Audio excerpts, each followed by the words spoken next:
नमस्कार, मैं हूं पवन त्यागी। राजस्थान और छत्तीसगढ़ के चुनाव को लेकर के भारतीय जनता पार्टी की संसदीय दल की बैठक मोदी जी की अध्यक्षता में यानी मोदी जी के नेतृत्व में चली। अध्यक्षता तो जेपी नड्डा ही करेंगे। और उस बैठक में अब फाइनली ये तय हो चुका है कि राजस्थान की पहली सूची अब जारी करनी है और जो सूत्र हैं उनके अनुसार 65 नामों पर राजस्थान में ये तय कर लिया गया है कि किन किन को टिकट देना है। वहीं खबर यह भी है कि छत्तीसगढ़ में भी पहली सूची अब दूसरी सूची पहली तो जारी हो ही चुकी है। उसमें जो कमजोर सीट थी उस पर पहले ही प्रत्याशियों के नाम घोषित कर दिए गए, लेकिन दूसरी सूची जारी होनी बाकी थी। अब वो दूसरी सूची भी फाइनल कर ली गई है। संसदीय दल में अहम उसमें जो है जेपी नड्डा जी थे और आपको बताएं संगठन मंत्री राष्ट्रीय संगठन मंत्री बीएल संतोष, अमित शाह, देवेंद्र फडणवीस, बीएस येदियुरप्पा, इन सब के नेतृत्व में ये सब लिस्टों को फाइनल किया गया है। और आपको बताएं इस फाइनल में राजस्थान में खासतौर पर जो वसुंधरा राजे सिंधिया है उनके गुट को लेकर के बहुत गहन मंथन हुआ है। एक दिन पहले भी आपने देखा कि अमित शाह के साथ वसुंधरा राजे सिंधिया पूरी रात लगभग वो कसमाकस और बैठक होती रही। असली मुद्दा यही है कि भारतीय जनता पार्टी ये चाहती है कि कहीं भी कोई भी राज्य में कोई भी नेता है वो पार्टी से ऊपर पार्टी से बड़ा नहीं होना चाहिए। मजबूरी एक अलग चीज होती है। राजस्थान में भी ये मजबूरी दिखाई दे रही है कि वसुंधरा राजे सिंधिया के बिना भारतीय जनता पार्टी अपनी सरकार बना ले जाएगी। ये हालात नहीं दिख रहे हैं क्योंकि जातिगत समीकरण होते हैं और ये इसमें कोई कहने में गुरेज नहीं है कि वसुंधरा राजे सिंधिया का अपना एक आधार वहां के लोगों पर है। वसुंधरा राजे सिंधिया अपने आप में एक सीट की एमएलए हो सकती हैं, लेकिन उनके साथ जो बाकी लोग मिले हुए हैं उनमें जो जातिगत गठजोड़ है वो इस तरह का है कि वहां एक बड़ा वोटर वसुंधरा राजे सिंधिया और उसके समर्थकों के साथ जुड़ा है। वसुंधरा राजे सिंधिया व्यक्तिगत रूप से अगर आप देखेंगे तो एक नेता है। कोई कहेगा जी उनकी कम्युनिटी के लोग उनसे जुड़े हैं, वो एक अलग बात है, लेकिन उनके साथ जो 25-30 बाकी के नेता जुड़े हैं जो उनकी सरकार में मंत्री या विधायक रहे हैं उनका एक अपना जनाधार है और वसुंधरा राजे सिंधिया उनको वापस से टिकट दिलाना चाहती हैं। और यह भारतीय जनता पार्टी इसी पर मंथन कर रही है कि अब नए चेहरों को चुनाव में लड़ाया जाए। बस इसी पे कसमकस थी।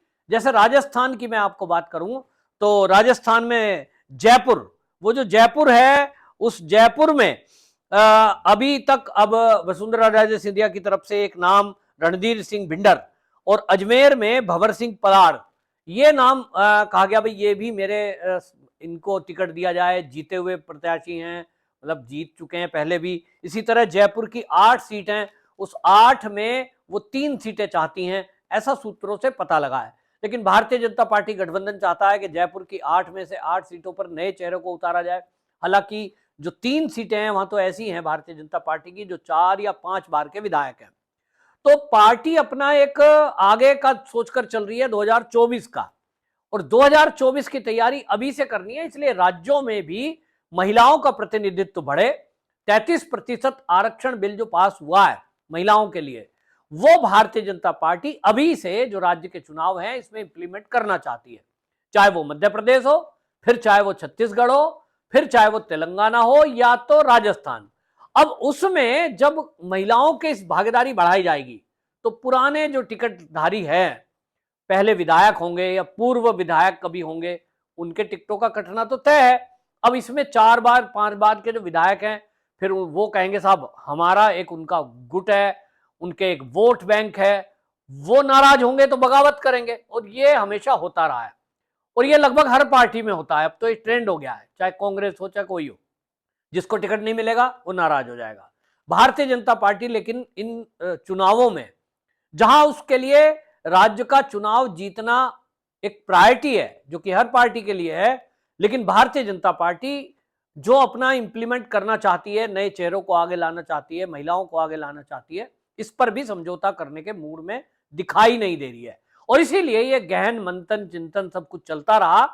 और जहां तक सूत्र बता रहे हैं वो ये कि वसुंधरा राजे सिंधिया अमित शाह जी की जो बातचीत हुई है उस अमित शाह जी की बातचीत में कहीं ना कहीं सहमत होती दिखाई दी है। यानी जेपी नड्डा जी की बात से और पार्टी के जो बाकी और पदाधिकारी थे, जो प्रदेश के इंचार्ज बनाए गए थे चुनाव के, उन सबसे इतर अमित शाह जी ने जब कमान संभाली तो अमित शाह जी और मोदी जी, दो नाम ऐसे माने जाते हैं कि भारतीय जनता पार्टी का कितना ही नाराज कार्यकर्ता क्यों ना हो, कितना ही पुराना कार्यकर्ता क्यों ना हो, जब ये बैठते हैं तो जब इनका भरोसा कोई ये देते हैं, उस पर फिर कोई इधर उधर नहीं देखता और इनकी कही गई बात पर भरोसा भी किया जाता है, क्योंकि अल्टीमेटली ये दो नाम ऐसे हैं जिसकी बात पूरी पार्टी में कोई काट नहीं सकता। तो मोदी जी हो या अमित शाह, अगर वो किसी को ये कहें कि आपको ये नहीं ये करना है, तो वो आग्रह भी हो सकता है और वो आदेश भी हो सकता है। कुछ लोगों को आग्रह किया जाता है, कुछ लोगों को आदेश दिया जाता है। तो वसुंधरा राजे सिंधिया से आग्रह किया गया। उनको जो सूत्र हैं वो ये बता रहे हैं कि उन्हें केंद्र का ऑफर भी दिया था, उन्होंने मना कर दिया कि मैं तो प्रदेश की ही राजनीति करना चाहती हूं। तो प्रदेश में मुख्यमंत्री के अलावा क्या ऑप्शन हो सकते हैं, वो शायद मुझे लगता है बता दिए गए हैं, और उसमें मुझे यह भी लगता है कि वसुंधरा राजे सिंधिया को वो स्वीकार भी हो गए हैं। किन कंडीशन में स्वीकार हुए हैं वो तो अभी बाद में कुछ पता लगेगा, लेकिन जो मेरा एक अनुमान है, मेरा अनुमान ये कहता है कि उनको विधानसभा स्पीकर बनाया जा सकता है, हो सकता है, क्योंकि उस पर आदमी ये सोचता है कि मुख्यमंत्री के जैसा ही वो पद है, और वसुंधरा राजे सिंधिया वो हैं कि वो चाहे विधायक भी ना हो, ये मैं आपको बताऊं, जो उनके गुट के विधायक हैं वो तो उनकी मर्जी के बिना कुछ करेंगे नहीं। जैसे आप कांग्रेस को देखिए, ये जो कांग्रेस सवाल उठा रही है कि भाजपा डर गई है, भाजपा को हार दिख रही है, देखिए वसुंधरा राजे सिंधिया को मनाने में लगे हैं, देखिए भारतीय जनता पार्टी के नेता पूरी पूरी रात जाग रहे हैं। मैं उनको एक सवाल पूछना चाहता हूं कि कांग्रेस ही तो कम से कम सवाल ना ही उठाएं।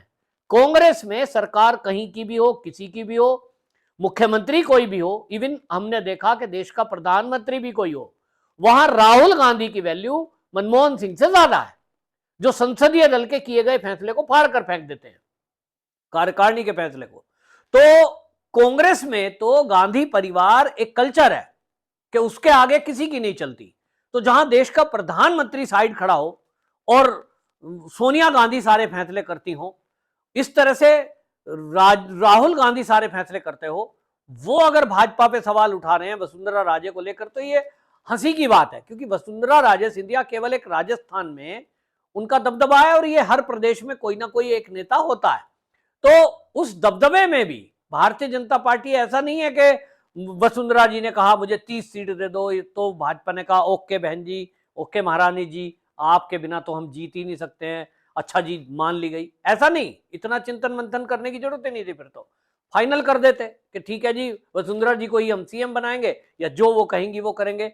पार्टी के लिए सरकार बनाना महत्वपूर्ण नहीं है। भारतीय जनता पार्टी कम से कम वो पार्टी है कि जो अपने सिद्धांतों को आगे रखती है, और इसलिए सीधा बता दिया कि भाई किसी की नहीं चलेगी, पहले चुनाव लड़िए, मेहनत करिए, मध्य प्रदेश हो या छत्तीसगढ़ या राजस्थान या तेलंगाना, अब परफॉर्मेंस के बाद देखा जाएगा कि आपने कैसा काम किया, जनता आपके बारे में क्या सोचती है, उसको सर्वे भी कराया जाएगा, और सर्वे के बाद विधायकों से मिलकर तय किया जाएगा। जो विधायक जिसके लिए कहेंगे उसको सीएम बना दिया जाएगा, और यही परंपरा भी है। तो कांग्रेस में तो ऐसा है नहीं। कांग्रेस में हमने देखा है जिस भी राज्य की सरकार में चुनाव होते हैं, हमने अभी देखिए कर्नाटक में देखा, डीके शिव कुमार बनना चाहते थे, लेकिन वहां वो कहते हैं साहब पार्टी आला कमान जो कहेगा। हिमाचल में हमने देखा नाटक, 4-4, 5-5 नाम सामने थे, तो जो पार्टी आला कमान माने गांधी परिवार कहेगा वही फाइनल होगा। सुक्खू का नाम फाइनल कर दिया। ये है कांग्रेस और वो है भाजपा। भारतीय जनता पार्टी में जिस तरह से टिकटों के बंटवारे में भी आप देखिए कि कितनी गहनता से बात होती है, इसी से दोनों पार्टियों का फर्क पता लगता है। एक तरफ कांग्रेस है जहां टिकटों के बंटवारे में फाइनल कौन करेगा तो पार्टी का आला कमान तय करेगा। यहां तक हालत है कि कांग्रेस का आप जो ऑफिशियल ट्विटर अकाउंट है उस पर आप फोटो देख लीजिए तो आपको राहुल गांधी का मिलेगा, जबकि अध्यक्ष कौन है, मल्लिकार्जुन खड़गे।